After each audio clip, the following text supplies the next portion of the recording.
मतांचं राजकारण करून नफा तोट्याचा विचार करून मी कुठची भूमिका आतापर्यंत मांडली नाही, मांडणार नाही. जे करतोय हे तुमच्या हितासाठी करतोय, भविष्यात येणाऱ्या आपल्या कच्च्या बच्च्यांच्या भविष्य काळासाठी म्हणून मी करतोय. मला ह्याच्यासाठी शिव्याशाप घ्यायला लागले तरी चालतील, पण हा महाराष्ट्र सुखासमाधानाने नांदला पाहिजे एवढीच फक्त माझी इच्छा आहे. महाराष्ट्राने या देशाला विचार दिला, समाजवादाचा विचार या महाराष्ट्रात गेला, बुद्धिझमचा विचार या महाराष्ट्रात गेला, हिंदुइझमचा विचार या महाराष्ट्रात गेला, कम्युनिझमचा विचार या महाराष्ट्रात गेला. आमची ओळख काय आहे? आम्ही कोण आहोत? आम्ही मराठी आहोत. मराठी म्हणजे कोण? आम्ही महाराष्ट्रात राहणारे म्हणजे कोण? आमच्या शिवछत्रपतींच्या भूमीत राहणारे आम्ही. तुम्ही म्हणाल की पाठीमागे उभा राहतो मराठी माणसाच्या.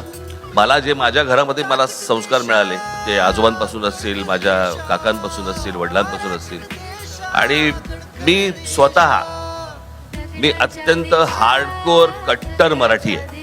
ज्या महाराष्ट्राने देशाचं प्रबोधन केलं, ज्या महाराष्ट्राने सर्वात जास्ती संत दिले, ज्या महाराष्ट्राने सर्वात जास्ती उत्तम कवी दिले, लेखक दिले, शूरवीर दिले, स्वातंत्र्य सैनिक दिले, कशाला घेऊन बसले आमचे शिवराय दिले? अजून काय घेऊन बसले?